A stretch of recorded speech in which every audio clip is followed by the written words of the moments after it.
All right, good morning, ladies. How y'all doing today? Good. How are Good. Good. Okay, I am going to ask you guys some questions today. We are live, and so I would love for clients to continue to ask us questions. And as I find my list of questions, tell me what do you guys feel like the number one question you get as sex therapist?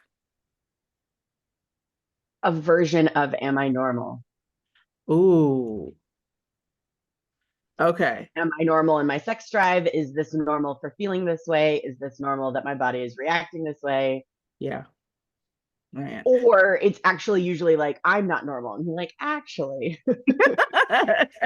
You are indeed. Okay. All right. And what else, Jessica Addison, for you? Just a basis of confusion, basing it off of comparing things that they heard from family members or their friends who they feel like are heavily Hmm.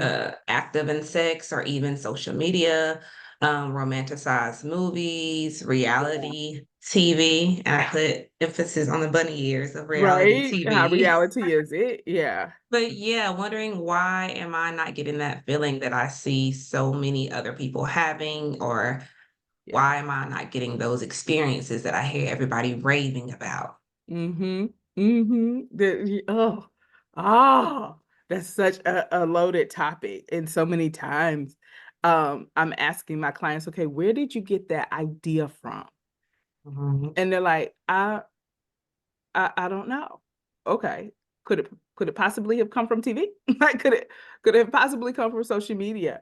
And there's so often so many times that we have things in our head and we don't even realize that we have things in our head that are affecting us or like causing us to do certain things that we don't realize or mainly giving us expectations and we don't realize that we had that expectation. And so it could be as simple as, well, I expected my partner to take out the trash, or I expected my partner to initiate sex. Okay. All right. My usual first question is, has your partner ever initiated sex? Like when you guys were dating, who initiated sex for the first time? Yeah, they did. Okay. Or you did. Okay, you did. Okay. So do we even know if they have the ability to initiate sex? Do they have the skill set? Because you've been doing it. So anyway, all right. Okay. Now the first question I have found that I'm going to ask you guys. Okay. Let me give it to both of you guys, and then I got to go off screen for just a second as y'all answer the question. After you experienced infidelity in your marriage, how long does it take the intimacy and the lovemaking to come back? Also, what are some things you can do to get it back so that you enjoy your partner again? All right, who wants to take that first? I can go. I don't know. I'll have to stumble through my answer, but I think it's one of those things that um it ranges like depending on the level of betrayal or depending on how you feel, how the partner feels. It could be instantly, it could be never. In Yeah. that, like, if Natalie always talks about, like, if someone plays with my toy, I want to reclaim the toy. So, like, Mm-hmm. potentially you could have sex the day you find out that they cheated. Very true. um like, depending on what that looks like. Now, is there intimacy there? Yeah.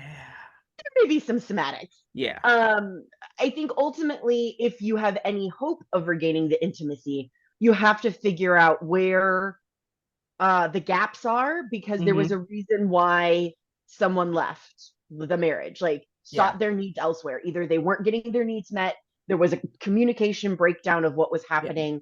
Not to say that it was the other person's fault, but Mm-hmm. like, it takes two to tango. And so, Mm-hmm. like, what's going on and figuring out if it's a forgivable offense. Is this Yeah. something that we can move past? Can we regain the trust? Yeah. And I want to like we're given general answers, but it's such an individualized thing, you know? All right, Jessica, what do you say? I say just, well, to piggyback off what Jessica Renard said, it's about filling in those gaps. And trust is a big factor in that. and going back to what is the root of the reason why someone wanted to step out, because a lot of times those factors of um, loss of partnership or that value is seen in sex. So sometimes if you're not having that togetherness and outside the bedroom, you're not going to have it in the bedroom. So you're going to find that as well as companionship with someone else. So really fill in those gaps that are not sexual related. And then once Mhm. you put that together, everything else will fall in place. I think Yeah. as a sex therapist, they think us as a practice when they come to us with issues. We talk about sex, tell them how to do it, when to do it, all those good things. But that is the last thing we kind of get into. And they're like, Yeah. oh gosh, this is boring, I guess. I thought we were talking about positions. No, we're not. We're not. No. No. So it's so funny. What about, I think my professors used to say, sex therapy isn't sexy. It's just not. It's not. And because most of the time we're helping our clients not figure out how to have good sex or great sex because they actually are doing that. The thing is, they're not doing it often because of all of the things that are happening outside of the bedroom that's preventing them from being inside of the bedroom and being focused on each other. So, okay. All right. Any other tips you want to ask, throw out there for somebody who's getting over infidelity? Don't leave somebody in the doghouse forever. Ooh, Like yeah, at some point you've got to be able to move on. I understand there's anger. I understand that it's a process, but like someone can't be the bad person for the rest of your relationship. yeah. That's such a good one.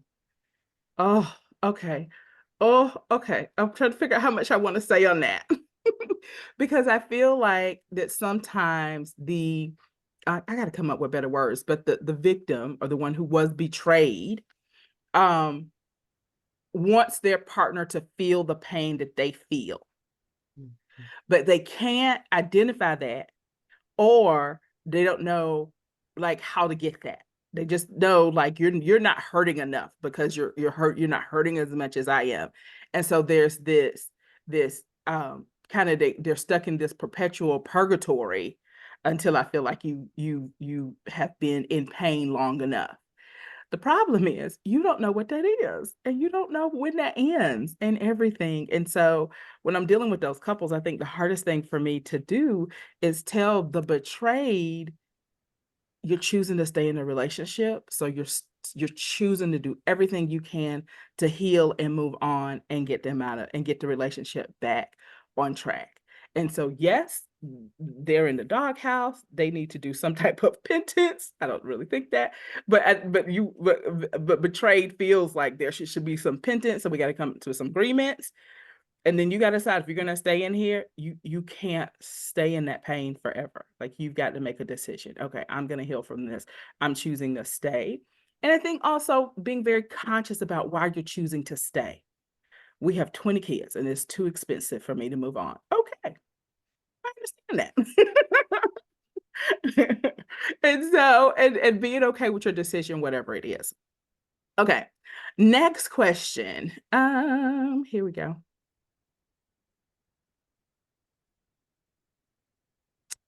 What How do you help your mate deal with erectile dysfunction? How Mm. would you help your mate deal with erectile dysfunction?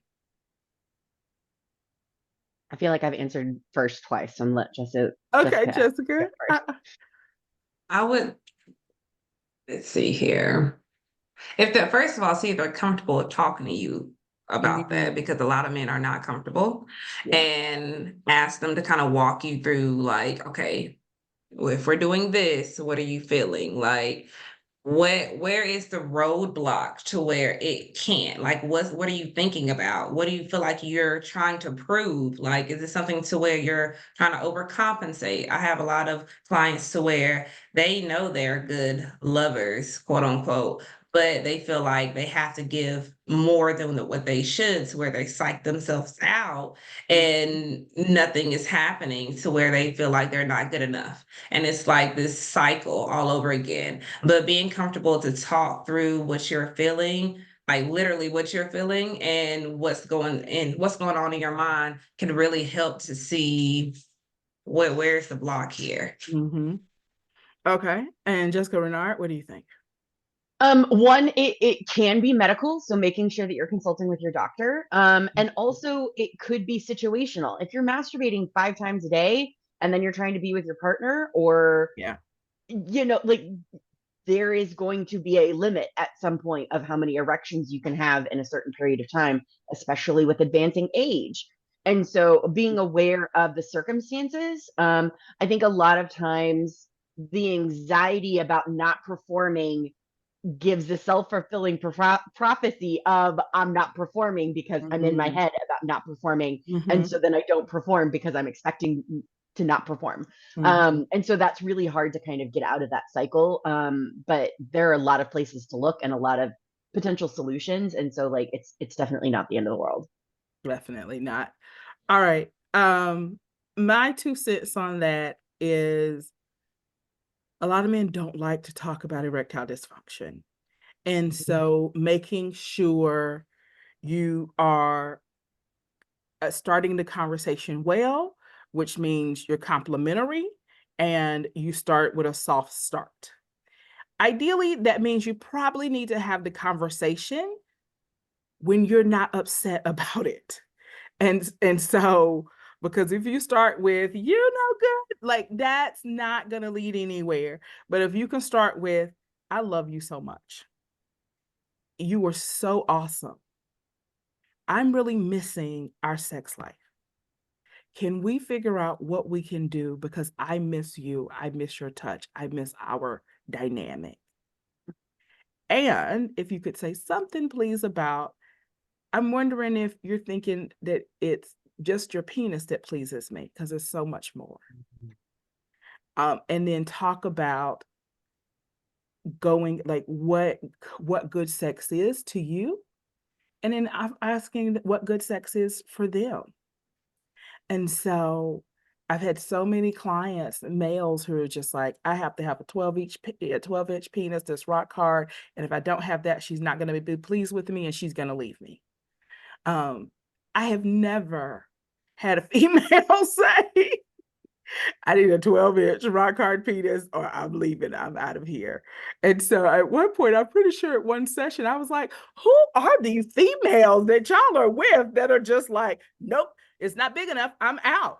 When does it happen? When does it happen? And I actually had a client one time do a survey of women he knew of what made great sex for them.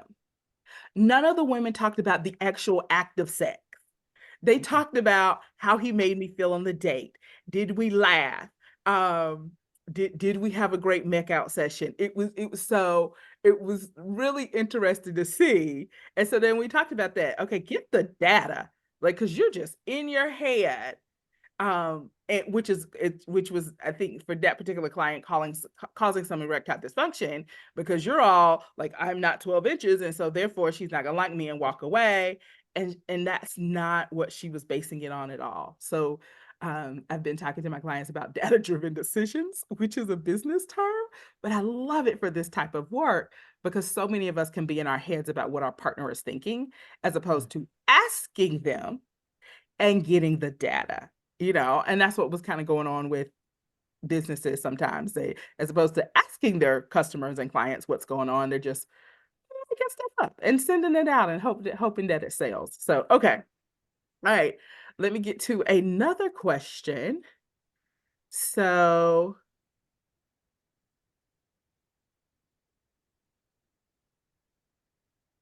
how can I keep up with my husband's sex drive?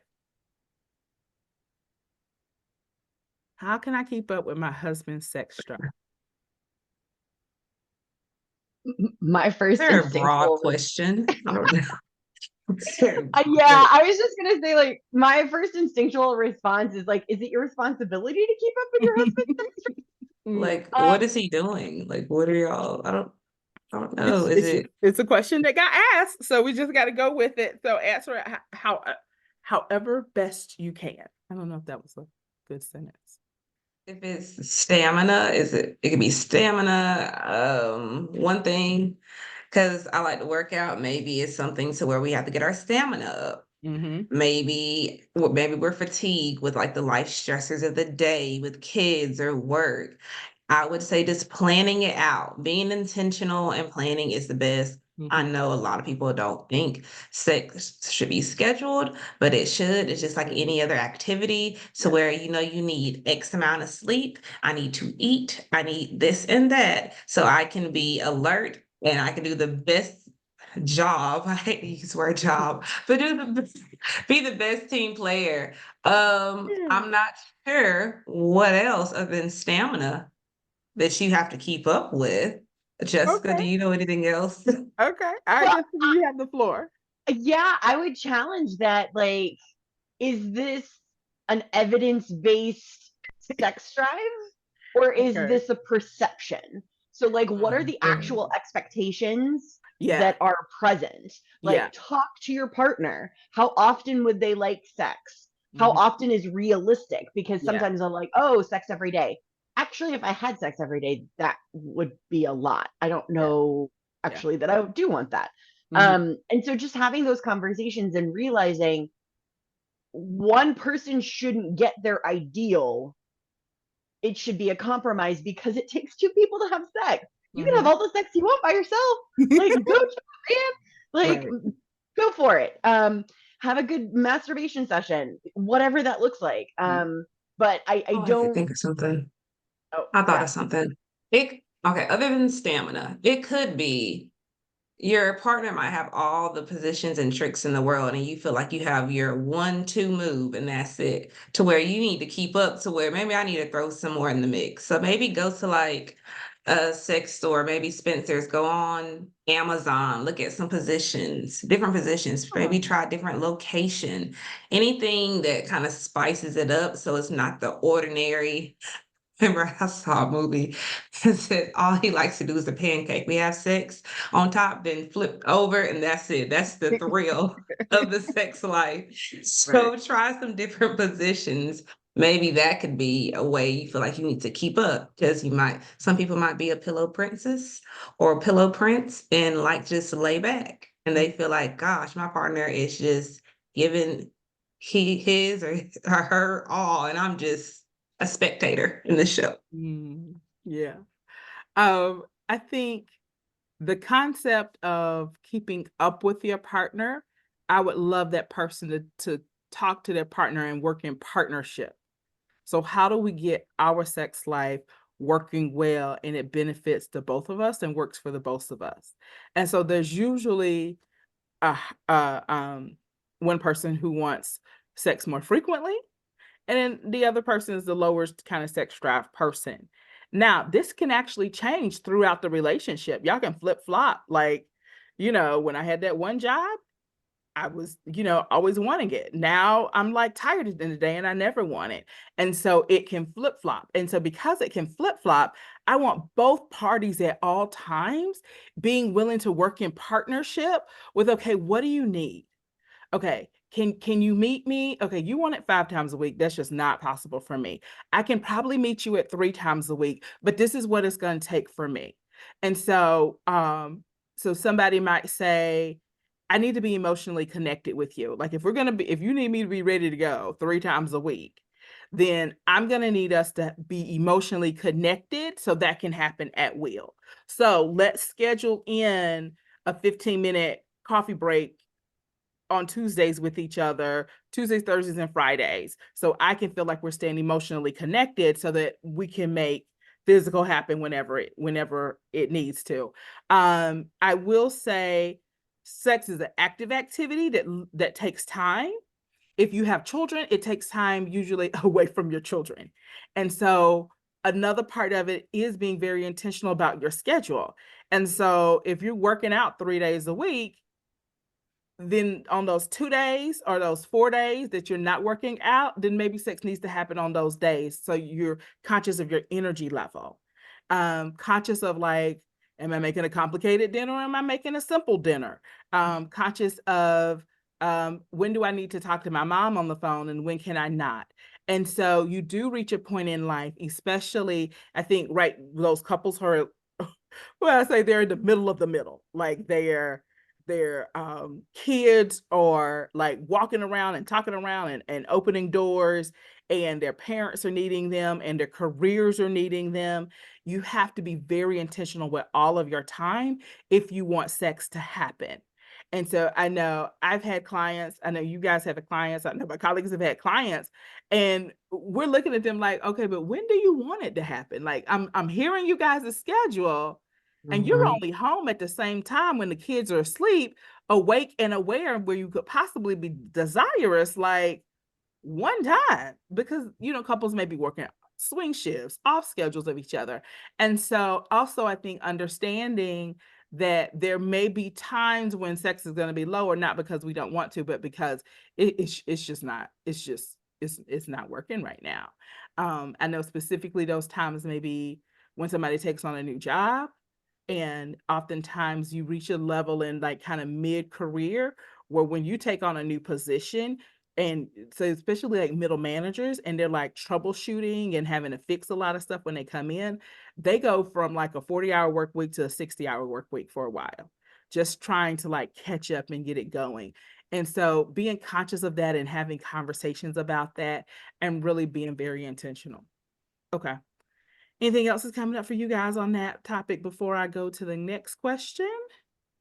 I think also being aware of what does intimacy overall look like, because Ooh. sometimes men interpret, and it may not be all men, it may be some women, interpret sex as the only form of intimacy to where Mhm. they're thinking that's the only way I can connect with my partner versus, are you showering together? Are you kissing when you come home? Are you cuddling? Are Mm. you holding hands? How are you connecting in a physical manner that doesn't necessarily need to have all of your clothes off? Like, Yeah. there, and I think that can be really important, and if you Yeah. get that balanced, that Yeah. desire for sex may not be as urgent. Yeah. Oh, that's so good. That's so good. Okay. One last question. Hmm. There's so many good ones. All right, this is more of a technical thing. How do you deal with pelvic floor pain? So if you're a female or a male, males can have pelvic floor pain too, but how do you deal with that? What would you say? Either one of y'all? Well, I try not to jump in so quickly to Okay. like a pelvic floor therapist, I think definitely looking at medical and the people Mhm, who are trained to help you exercise mhm, those muscles, mhm, understanding that Kegel exercises and exercising that, like, that is part of it. Also understanding that you can have everything working physically fine and it's still not working yeah, because you're in your head about it. And so, is there other trauma? Are you feeling safe? If you're not feeling safe in your relationship, your mhm, body is responding and is clenching up and trying to protect yeah, itself because it doesn't feel safe. yeah. Jessica Addison? I would say just consulting with your medical physician and see what bring up sex, because a lot of times medical professionals they do not include sexually what you can do. They weren't really taught that, so you kind of have to challenge them into that conversation. And whatever they kind of recommend, don't be afraid to incorporate that or bring that into your home. I know there can be a lot of shame in that of wanting to be quote unquote normal. So whatever it needs to happen, I'm sorry, I can't get my words together.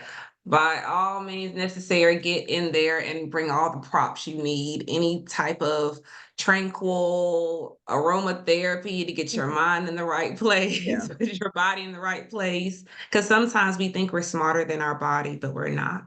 And just like Mm, Jessica Renard says, our body will speak to you. Even if you try to override it, you will not win that battle at all, no mm. matter how hard or how much you try to ignore it.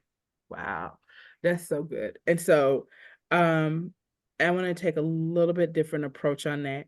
So let's say pelvic floor pain, you're working with the pelvic floor therapist, you're working with your doctor, and y'all are in process, but sex is just painful for you right now. Okay. So if you're not talking about it with your partner, what happens, and usually what we see come into the office is couples haven't talked about it at all and sex just got shut down. All right. So what I would want that couple to do is have a conversation of, I do want you. I do want to be sexually with you. It hurts. And so it actually, sometimes my body doesn't want to do that. Can we come up with some different ways to have sex that would work for you and not hurt me? Can we come up with maybe some words so that we can navigate sex? So, for example, if you have a person who their pelvic flame flares up for whatever reason, and it could be tons of thousands of reasons, then it might be okay, teaching your partner how to like put a feeler out there before they request sex, or maybe before they make a bid for affection. Or you being able to say, hey, today is a good day. Let's make something happen tonight. And so, but making sure that communication is there so that even though we have this problem, we're dealing with it and we're handling it the best we can. And usually what's under that is somebody's feeling very shameful. And so having the conversation, not operating in shame. And so your body is not broken. You have a normal body. Nobody's body is perfect. You know, there's a commercial on TV right now. I think it's like a health insurance commercial or something. But the guy's walking down the street and his knee just buckles a little bit. And that's just a perfect example of like, our bodies aren't perfect and they don't perform at 100% of the time.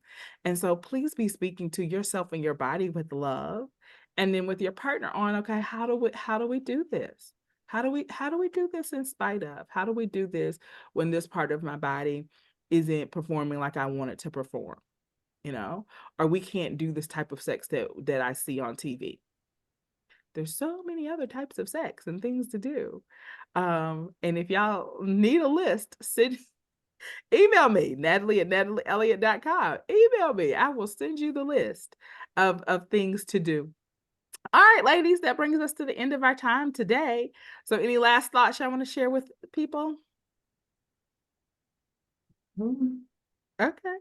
All right. Well, then y'all have a wonderful day. Thank you so much for being here and sharing your knowledge with the people. And I'll talk to Thank you you. soon. Bye. Bye.